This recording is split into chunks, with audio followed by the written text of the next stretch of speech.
Espiritismo, a caminho da luz.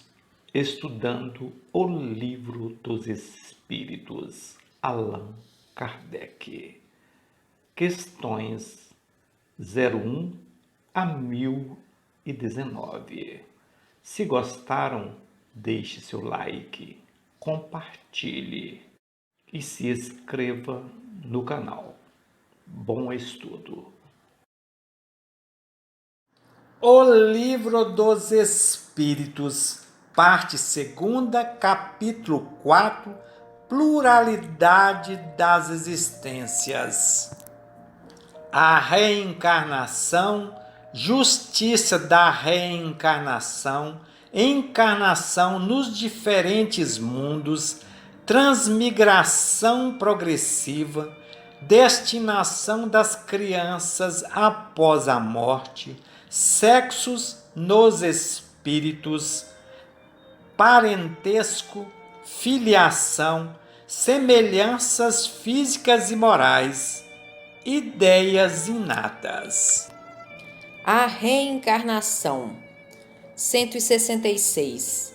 Como a alma que não alcançou a perfeição durante a vida corporal pode acabar de se depurar? Submetendo-se à prova de uma nova existência. 166A. Como a alma realiza essa nova existência? É pela sua transformação como espírito? A alma, ao se depurar, sofre sem dúvida uma transformação, mas para isso é preciso que passe pela prova da vida corporal. 166B. A alma tem, portanto, que passar por muitas existências corporais? Sim, todos nós temos muitas existências. Os que dizem o contrário querem vos manter na ignorância em que eles próprios se encontram. Esse é o desejo deles. 166C. Desse princípio, parece resultar que a alma, após ter deixado um corpo, toma outro, ou seja, reencarna em um novo corpo. É assim que se deve entender? Evidentemente. 167.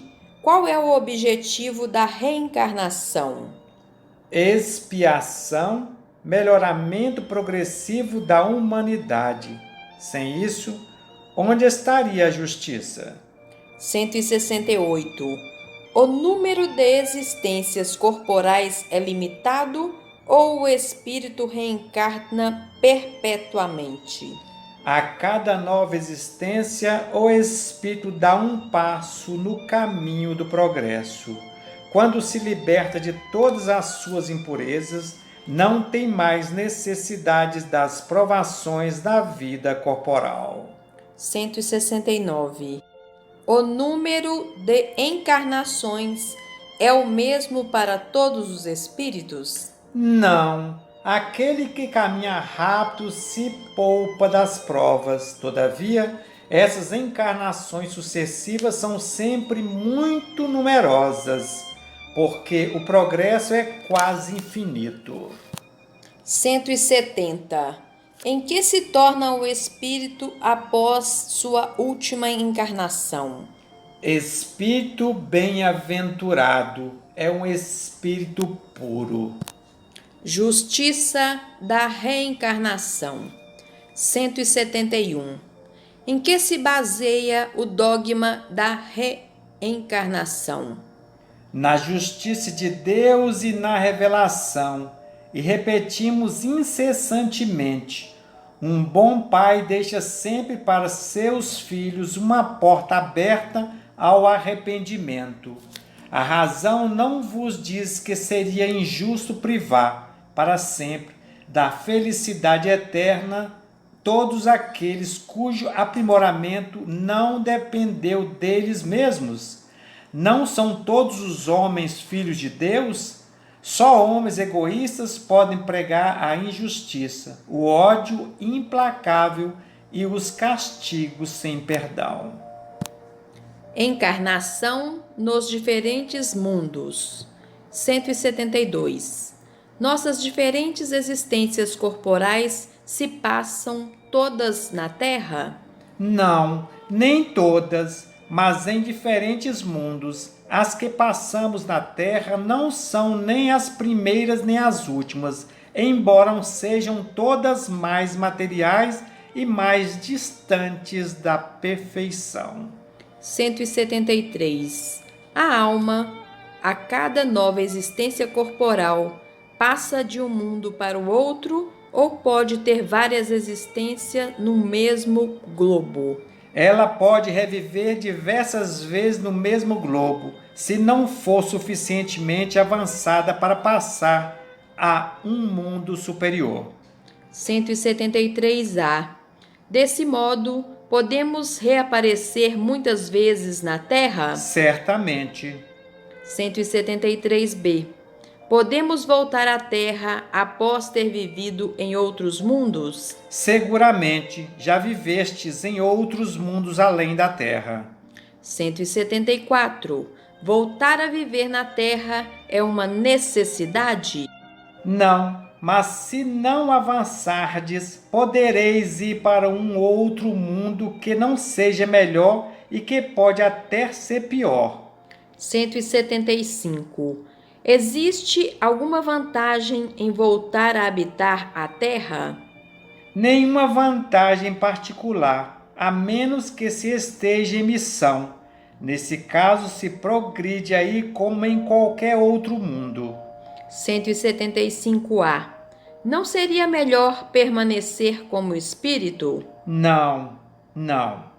Seria permanecer estacionário, e o que se quer é avançar para Deus. 176. Os espíritos, após terem encarnado em outros mundos, podem encarnar neste sem nunca terem passado por aqui? Sim, como vós em outros mundos. Todos os mundos são solidários. O que não se cumpre em um, se cumpre em outro. 176A. Desse modo, há homens que estão na Terra pela primeira vez? Há muitos e em diversos graus. 176B. Pode-se reconhecer por um sinal qualquer quando um espírito está pela primeira vez na Terra? Isso não teria nenhuma utilidade. 177. Para chegar à perfeição e à felicidade suprema, que são o objetivo final de todos os homens, o espírito deve passar por todos os mundos que existem no universo? Não, há muitos mundos que estão no mesmo grau da escala evolutiva e onde o espírito não aprenderia nada de novo. 177A. Como então explicar a pluralidade dessas existências num mesmo globo? O espírito pode aí se encontrar cada vez em posições bem diferentes, que são para ele outras ocasiões de adquirir experiência. 178. Os espíritos podem encarnar corporalmente num mundo relativamente inferior àquele em que já viveram? Sim, se for para cumprir uma missão e ajudar no progresso. Aceitam com alegria as dificuldades dessa existência, porque lhes oferece um meio de avançar. 178A. Isso não pode ocorrer por expiação? Deus não pode enviar espíritos rebeldes para mundos inferiores? Os espíritos podem permanecer estacionários, mas não regridem. Quando estacionam, sua punição é não avançar e ter de recomeçar as existências mal empregadas num meio conveniente à sua natureza. 178B.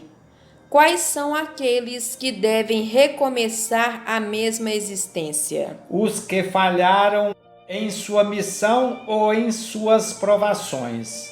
179. Os seres que habitam cada mundo atingiram um mesmo grau de perfeição? Não, é como na Terra. Há seres mais avançados e menos avançados. 180. Ao passar deste mundo para o outro, o espírito conserva a inteligência que tinha aqui? Sem dúvida, a inteligência não se perde, mas pode não ter os mesmos meios de manifestá-la. Isso depende de sua superioridade e das condições do corpo que vai tomar. Veja a influência do organismo, parte 2, capítulo 7. 181. Os seres que habitam os diferentes mundos possuem corpo semelhante ao nosso? Sem dúvida possui corpo, porque é preciso que o espírito esteja revestido de matéria para agir sobre a matéria. Porém, esse corpo é mais ou menos material, de acordo com o grau de pureza a que chegaram os espíritos. E é isso que diferencia os mundos que devem percorrer, porque há muitas moradas na casa do nosso Pai e, portanto, muitos graus. Alguns o sabem e têm consciência disso na terra, outros não sabem nada. 182. Podemos conhecer exatamente o estado físico e moral dos diferentes mundos? Nós, espírito, só podemos responder de acordo com o grau de adiantamento em que vos encontrais. Portanto, não devemos revelar essas coisas a todos, visto que nem todos terão alcance de compreendê-las, e isso os perturbaria. 183. Ao ir de um mundo para o outro, o espírito passa por uma nova infância? A infância é em todos os lugares uma transição necessária, mas não é tão frágil em todos os lugares como entre vós na terra. 184. O espírito pode escolher o novo mundo que vai habitar? Nem sempre, mas pode pedir e conseguir isso se o merecer, porque os mundos são acessíveis aos espíritos de acordo com seu grau de elevação. 184A. Se o espírito não pede nada, o que determina o mundo em que deve reencarnar? O grau de sua elevação. 185. O estado físico e moral dos seres vivos é perpetuamente o mesmo em cada globo? Não, os mundos estão também submetidos à lei do progresso. Todos começarão como o vosso, por um estado inferior, e a própria Terra passará por uma transformação semelhante. Ela será um paraíso quando os homens se tornarem bons. 186. Há mundos em que o espírito, deixando de habitar um corpo material, tem apenas como envoltório o perispírito? Sim, há. Nesses mundos, até mesmo esse envoltório, o perispírito, torna-se tão etéreo que para vós é como se não existisse. É um estado dos espíritos puros. 186A. Disso parece resultar que não há uma demarcação definida entre o estado das últimas encarnações e o de espírito puro? Essa demarcação não existe. A diferença nesse caso se desfaz pouco a pouco. Torna-se imperceptível, assim como a noite se desfaz diante dos primeiros clarões da alvorada. 187. A substância do perispírito é a mesma em todos os globos? Não, é mais ou menos etérea. Ao passar de um mundo para outro, o espírito se reveste instantaneamente da matéria própria de cada um deles, com a rapidez de um relâmpago. 188. Os espíritos puros habitam mundos especiais ou estão no espaço universal, sem estar ligados mais a um mundo do que a outro? Os espíritos puros habitam determinados mundos, mas não estão restritos a eles como os homens estão à terra. Eles podem, melhor do que os outros está em todos os lugares.